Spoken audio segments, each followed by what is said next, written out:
Well, hello everybody and welcome back. We're back in the greenhouse today and I thought I'd give you a little update.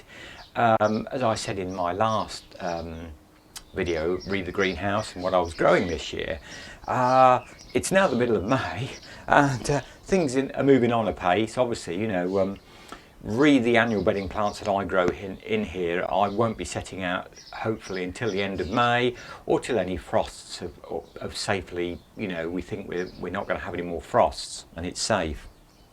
I mean, that might be now, we might not get another frost, but this is always the unknown. Do be careful if you go to a garden centre and buy bedding plants or any one of the big retail outlets or a lot of places, even our village local shop has got bedding plants, I noticed for sale the other day. So do be careful if you go and buy them and set them out. It may be worth having a little bit of horticultural fleece. Always good if you throw that out if it's going to be a cold night and you've got some tubs or hanging baskets or even plants in the garden. Double that up and just put it over like a sort of tent. It won't hurt the plants, it's very light. Even if it bows them down a little bit, it won't hurt them. And that gives them that little bit of protection this time of the year. It's only it's only just as it's getting light would it more than likely touch freezing. And, I've known people tell me, my grandfather, who was a professional gardener, he would get up if obviously long before in his day there was no such thing as fleece, but other things were used. He had a lot of glass cloches that we'd put over and things like that on the market garden, and he would even get up if it had been a frost, at sort of 4:30, 5 o'clock, at sunrise, and if there was any frost on plants, wash it off, get a watering can or even a hose and spray them. Not always a guaranteed way of doing it, but in those days they hadn't got a lot of options. So one does have to be careful this time of the year. So I shan't be setting anything out just yet, but things are growing on apace. If I show you how things have altered, there's a box of the bedding dahlias that I'd pricked out. And things really do grow this time of the year, and it's been tricky because I normally like to start taking things out and standing them outside. We've got a path and a lawn close by. I stand the trays out in the daytime and sort of start to harden these plants off so they get acclimatised to being outside. But we've had some torrential a week now nearly of, certainly since last Thursday, Friday, of building up to sort of really heavy thundery showers, more like April weather. And obviously that, if there's hail in there and really torrential, hard, cold rain, it can do an awful lot of damage very quickly to your tender plants. There again, another good reason, don't set bedding plants out too early. Or there again, the fleece, if that does happen, you might like to quickly throw a little bit of fleece over a tub or hanging basket to try and protect them. But as I say, I've even got now some African marigolds out in flower that really I'm going to have to probably put them in a tub that I can create a tub, and then I can move that in and out into a shed or into the garage, or even if I've got room into the greenhouse. The trouble with a small greenhouse this time of the year, you do start to tend to run out of space. There's a tray of French marigolds that I pricked out only perhaps a week or so ago, and you do, and there's some asters that I'd pricked out into pots, so you do start to run out of room, sadly. But I was going to do a little bit more pricking out, and I thought you might like to. It's probably a bit like watching paint dry, as they say, but I thought I'd do a little bit of that on camera today.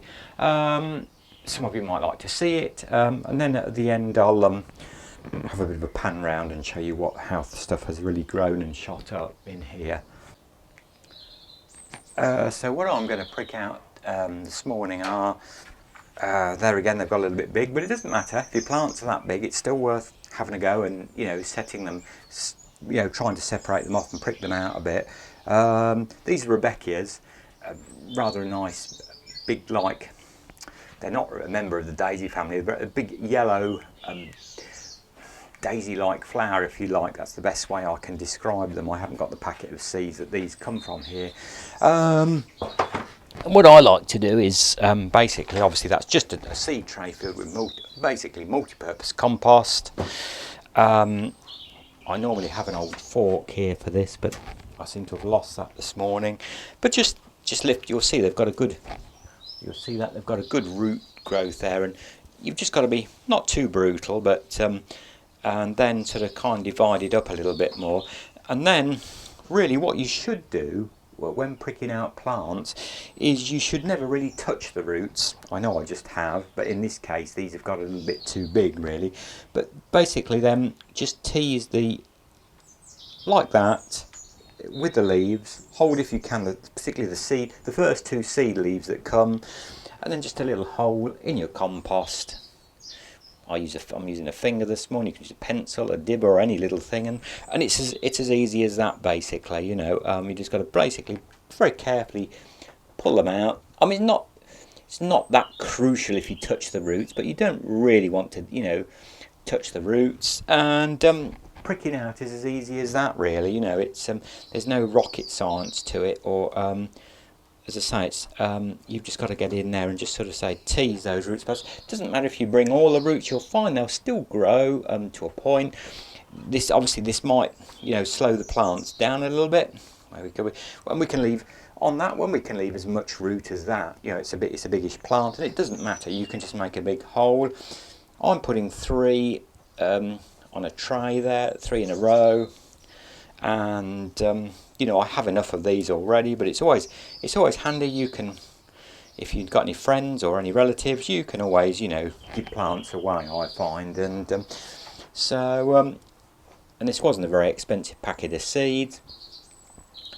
Obviously I've watered the compost, put it in the tray, firmed it down and watered that well before I even think about. I've let it stand a few minutes to warm up in here. And it's just a matter then of working your way, you know, leaving a fair gap between each row of plants. As I say, there's no hard and fast rule, as I say to it. So that's a very big plant there, which there again doesn't really matter. It's just a question of hole and dib it in. And when I've got the tray filled, I will then obviously give it another watering, and I shall leave that in the greenhouse here then, to just probably in the shade if the sun's out as it is at the moment, because you might find your plants go a bit wilty and droopy, but there again, don't worry about that. They'll pick back up very quickly. One thing to watch out for this time of year in a very small greenhouse like this, you might find you get the grey mould and botrytis, which is like a dusty grey mould on some of the leaves, and the leaves drop off. If you can, you know, that's why you want to give your plants as much room and as air circulation, you know, open the ventilation up in your greenhouse, get as much air as you can, because botrytis is quite a nasty thing. It can get into the stems and the plants can just wither and rot away basically. It's much like COVID in a way, is botrytis. It's like spores. Be very careful if you pick any leaves off which have got the dusty grey mould on. Take it outside and do it outside, and you know, make sure you get as much of the dead leaf off as you can. This time of the year, it's not the end of the world. In the autumn it gets a bit more tricky. If you're going things like pansies and primulas, you can find it really can devastate those very quickly. But this time of the year we are working into the warmer, sunnier climes, so it's not such an issue, because you're going to set these plants out in the garden and they do tend to recover this time of the year. I mean, years ago we used to try all sorts of chemicals. One comes to mind which used to be called benlate, which was a fungicide, but that has been banned, thank goodness, because they didn't, to be honest, they never really worked. And I used to when I used to start growing seeds in January and February, I used to have a lot of trouble with what they call damping off, which is again a kind of fungal disease that you get. You know, it can be caused in a small greenhouse by rapid change of temperatures. You've got your little heater on, the sun comes out, the sun goes in, you know, the temperature is varying tremendously, and things like lobelia, which is, look, I've got some lobelia like cress. This can suffer tremendously from damping off, which is a fungal disease. And years ago we used to put a teaspoon of Cheshire compound in a watering can, which was basically copper sulfate, and water that and try and control it that way.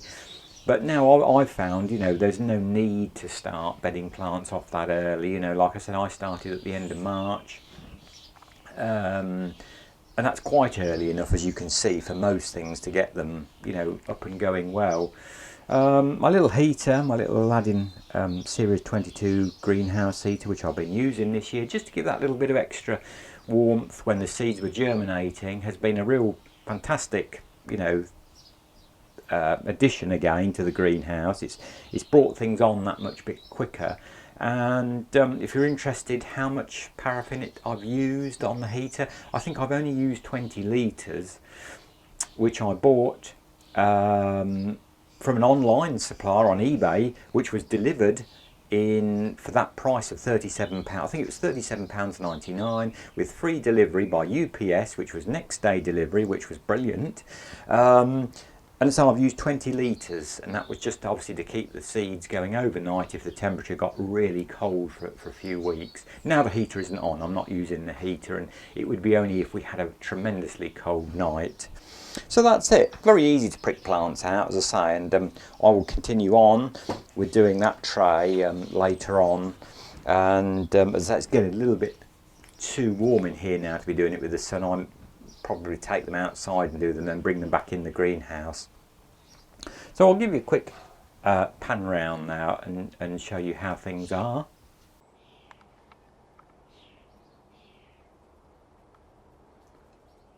So as you can see, everything looks, you know, pretty much healthy in here now. It's very green and obviously has grown tremendously. Some things I just haven't had chance, unfortunately, to prick out, you know. But they'll be okay. You know, you can, even if you've got a tray like that really thick French marigold right at the back there, you know, you can just break clumps off and set them out in the garden, and they'll still do okay. Even that lobelia, you know, you could take clumps of that and then set it in a tub or in the garden, and it would be fine. You know, I've got quite a few plants standing out this morning. So, you know, I've got some marigolds down there, and dahlias and petunias, and more lobelia and cosmos under there, which really needs to come out now, and more lobelia and petunias. And I must say everything's looking quite green and healthy at the moment. So, you know, I'm quite pleased with how things are sort of coming on. You know, as I've even got those African marigolds in flower over there, which are sort of, I'll have to put them in a tub, I think, and then I can bring them in or put some fleece over them if it gets very cold.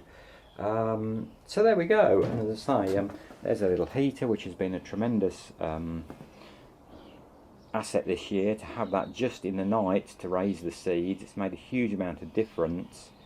And if we come outside and have a look, you know, I've got a tray there of geranium cuttings, which all have taken and look quite well. Some sweet peas over there which want setting out and can be set out. They're quite hardy, so they're hardening off, and they can go out in the garden now. A couple of trays there of chrysanthemums cuttings. Some of them are the spray variety, which I like for the garden, or I sometimes grow them in pots and tubs. There's my battered begonias, which came very damaged in the post, or in a parcel delivery, I should say, and they're getting over it a little bit now. I've been over this morning and had a good pick round to take some more dead leaves off. You know, that's the sort of thing. The begonias, they can get this botrytis, the grey mould, very quickly. There's another tray right down the bottom there, and there's some more geraniums and bedding dahlias there. And I think it just shows you how, you know, what you can grow in a small space of, you know, of a very small greenhouse, and without spending a lot of money. Well, as always, thank you for watching the video, and I do hope you'll come back and have a look, like I say, in another couple of 3 weeks. at the end of May, when we start planting the plants out and see how they've grown and how they look, and we'll carry this on right throughout the summer, and I'll show you the end results of how the plants flower, hopefully, if all goes well. And thanks again for everybody that watches these videos, everybody that subscribes. It's lovely to hear your comments. This is only a very small channel at the moment, I know, but like I said, I hope to try and expand on that. And thank you to everybody, and we'll see you very soon with another video, and bye for now.